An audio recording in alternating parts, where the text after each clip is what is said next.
పెద్దోడైనా ఎంత గొప్పోడైనా ఎంత తెలివైనోడైనా ఎవడైనా మీడియా ముందు తల దించాల్సిందే.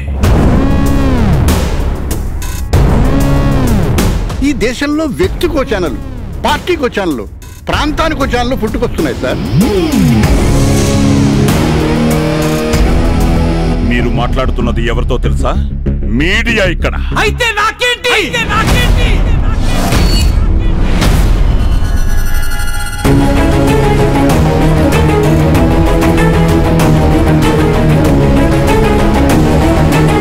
ఎవడైనా అంతే, మీడియా ముందు దాన్ని ఢీ కొట్టాలనుకుంటే తల పగిలిపోతుంది.